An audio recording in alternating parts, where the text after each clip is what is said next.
बेदम हुए बीमार दवा क्यों नहीं देते? बेदम हुए बीमार दवा क्यों नहीं देते? तुम अच्छे मसीहा हो, शिफा क्यों नहीं देते? मिट जाएगी मखलूक तो इंसाफ करोगे, मुंसिफ हो तो हश्र उठा क्यों नहीं देते? इंदिरा चौधरी प्लीज। धन्यवाद सभापति महोदय। आज मैं यूनियन बजट 25-26 पर अपनी बात रखने के लिए खड़ी हूँ।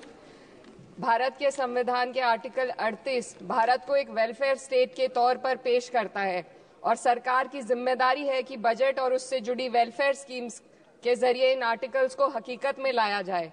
इसलिए यूनियन बजट सिर्फ एक आंकड़ों की किताब नहीं, बल्कि सरकार की प्राथमिकता और वेलफेयर स्टेट के संविधान से जुड़ी वफादारी का आईना है।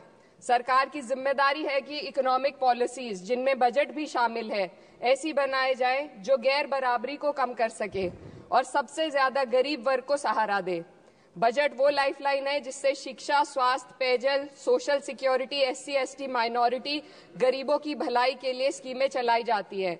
मगर ये बजट को देखकर महसूस होता है कि ये भविष्य के निर्माण से ज्यादा हेडलाइन बटोरने का एक दस्तावेज है। इससे सबसे ज्यादा प्रभावित होने वाली वही लोग पीछे छूट रहे हैं जिन्हें सरकार के सहारे की सबसे ज्यादा जरूरत थी।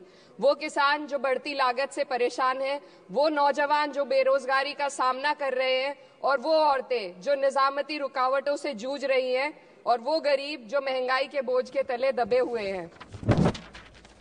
This government is proudly marketing the income tax exemption of 12 lakhs. But the question is, how many Indians even earn that much to benefit from it? Only 2.2% of Indian population pays direct taxes, whereas no relief has been given in regards to indirect taxes, the burden of which falls on everyone, especially the poor and weaker section of the society. This clearly shows that this is not an inclusive budget. GST की ऊंची दरों ने आम आदमी की कमर तोड़ दी है। जरूरत इस बात की है कि खाद्य सामग्री, दवा, स्कूल की किताबें और जरूरत की चीजों पर टैक्स कम किया जाए। पेट्रोल, डीजल पर टैक्स कम करने की कोई कोशिश नहीं हुई, जिसका सीधा असर हर नागरिक पर पड़ता है। आर्टिकल 41 कहता है कि सरकार को ये कोशिश करनी चाहिए कि वो अपनी इकोनॉमिक हालात और रिसोर्सेज के हिसाब से लोगों को रोजगार दे। इस बजट ने बेरोजगारी दूर करने की दिशा में कोई ठोस उपाय नहीं दिया है। नई नौकरियों की बात तो छोड़िए, जो पहले से थी वो भी खत्म होती जा रही हैं। स्किल डेवलपमेंट प्रोग्राम के नाम पर करोड़ों खर्च किए जा रहे हैं, मगर सवाल ये है कि ट्रेनिंग लेने के बाद कितने नौजवानों को असल में नौकरी मिल रही है। सरकार के पास इसका भी कोई आंकड़ा नहीं है। सरकारी विभागों में लाखों पद खाली हैं, मगर भर्ती का कोई प्लान नहीं है। आर्टिकल 45, जिसके द्वारा सरकार की जिम्मेदारी है कि हर बच्चे को 6 साल की उम्र तक फ्री और जरूरी तालीम मिले ताकि उनका बुनियादी तालीमी डेवलपमेंट सही से हो सके, जिसको संसद ने शिक्षा का अधिकार अधिनियम बनाकर और भी मजबूती दी थी, परंतु इसकी जमीनी हालत क्या है वो किसी से छुपी नहीं है। नगरीय क्षेत्रों में सरकारी स्कूलों में शिक्षक न होने की वजह से स्कूल बंद हो रहे हैं तथा दूरस्थ ग्रामीण क्षेत्र के स्कूलों में टीचर ही नहीं पहुंच पा रहे हैं। सरकार कह रही है कि डिजिटल इंडिया और AI से तालीम का इंतजाम होगा, मगर जरा जमीन पर देखिए, उत्तर प्रदेश में सिर्फ 22% सरकारी स्कूलों में कंप्यूटर है। मेरे संसदीय क्षेत्र कैराना में कई सरकारी स्कूल शिक्षक न होने की वजह से बंद हैं और मदरसा एजुकेशन के बजट में 57% की कटौती कर दी गई है। क्या यही सबका साथ सबका विकास है? इसी तर्ज पर अस्पताल हैं जहां पर डॉक्टर नहीं है। आर्टिकल 47 अच्छी सेहत और जिंदगी के स्टैंडर्ड को बेहतर बनाने की आवश्यकता पर जोर देता है। राज्य की जिम्मेदारी है कि लोगों की सेहत और उनके वेलबींग को बेहतर करने के लिए जरूरी कदम उठाए, लेकिन हकीकत यह है कि इस बजट का सिर्फ 2% ही आम जनता तक पहुंच पाता है। शामली जिले में 84 डॉक्टर की पोस्ट स्वीकृत है, मगर सिर्फ 29 डॉक्टर काम कर रहे हैं और गायनोकोलॉजिस्ट मात्र 1 है। दवाइयों की कीमतें बढ़ती जा रही हैं, मगर गरीबों के लिए कोई राहत नहीं है। सरकार ने महिलाओं के लिए बजट बढ़ाने का दावा किया, मगर 81% इसका बजट सिर्फ पोषण योजनाओं में डाला गया है। महिलाओं के रोजगार, उनके इकोनॉमिक इंडिपेंडेंस और सुरक्षा के लिए कोई ठोस योजना नहीं बनाई है। बेटी बचाओ बेटी पढ़ाओ का बजट घटा दिया गया, जिससे साफ है कि ये सिर्फ नारेबाजी थी और कुछ नहीं। किसानों की बदहाली हम सबके सामने है, लगातार चलती आ रही है।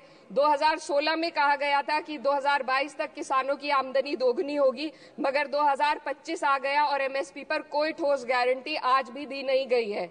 गन्ना किसानों का बकाया अब तक नहीं मिल पा रहा है और तो और उत्तर प्रदेश में अभी तक गन्ना मूल्य भी तय नहीं किया गया है। डीएपी, यूरिया और खाद की कमी से परेशान किसान आज भी सड़क पर प्रदर्शन कर रहे हैं। मजदूरों के लिए जो सबसे बड़ी योजना मनरेगा थी, सरकार कहती है कि मनरेगा ग्रामीण भारत की रीढ़ है, मगर बजट में कोई भी बढ़ोतरी नहीं मिलना बहुत शर्मसार है। औसतन 44 दिन का ही रोजगार मिल रहा है, जबकि स्कीम 100 दिन की गारंटी की होती है। भारतीय रेलवे देश के लोगों की जीवन रेखा है और इसी से यहाँ के लोगों की आर्थिक एवं सामाजिक जिंदगी चल रही है। देश के हर हिस्से को रेल कनेक्टिविटी से जोड़े जाना सरकार की कल्याणकारी नीति का हिस्सा है। मेरे संसदीय क्षेत्र कैराना के रेलवे से जुड़ी 2 मांगे लंबे समय से लंबित हैं। दिल्ली शामली सहारनपुर रेल लाइन का दोहरीकरण और पानीपत शामली मेरठ लाइन का सर्वे अति शीघ्र ही कराए जाने की बहुत पुरानी मांग को बजट में शामिल किया जाना चाहिए। देश भर में बिजली की दरें बेहद असमान है। उत्तर प्रदेश में ये दरें बहुत ज्यादा हैं। देश भर में एक समान बिजली दरें लागू करने का प्रावधान किया जाए। रिवैम्प योजना में हर घर तक बिजली पहुंचाने के लिए एलटी लाइन बनाने का प्रावधान भी जोड़ा जाए। कृषि उपकरणों व खाद डीएपी को जीएसटी से मुक्त किया जाए। किसानों की एमएसपी की मांग को पूरा करने के साथ साथ उत्तर प्रदेश के किसानों को गन्ना मूल्य निर्धारण पिछले वर्ष से बढ़ाकर किया जाना बेहद जरूरी है। जनपद शामली व मुजफ्फरनगर को एनसीआर में तो शामिल किया गया है, परंतु वहां पर कोई विकास नहीं हुआ तथा उसको कोई भी लाभ नहीं मिला है। वहां के लोग सिर्फ प्रदूषण के बाध्यकारी नियमों से परेशान हैं, इसलिए दोनों जनपदों को एनसीआर की सीमा से बाहर किया जाना चाहिए। मेरे संसदीय क्षेत्र में मैं कुछ चीजें बजट स्पीच में ऐड करना चाहती हूँ। एक, ट्रॉमा सेंटर और जिला अस्पताल के अपग्रेडेशन की भी मांग है। जनपद शामली और सहारनपुर में एक महिला डिग्री कॉलेज खोला जाए। कैराना में जस्ट कंक्लूडिंग, यमुना नदी के घाट पर सौंदर्य कार्य का भी कार्य जोड़ा जाए।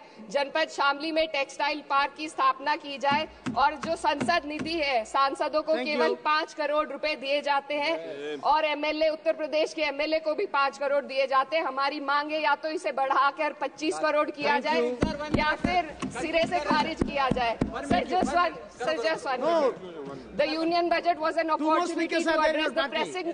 Sir, just 1 minute. Please, 2 more speakers are in your party. Sir, just pressing concern of India's citizen, rising unemployment, soaring inflation, crumbling public services and deepening rural distress. Yet, instead of offering real solution, the government has focused on optics and half measures. While tax relief for the middle class is welcome, it does nothing for the millions who earn too little to benefit from it. Education remains underfunded, rural employment stagnates, and farmers continue to struggle without meaningful support.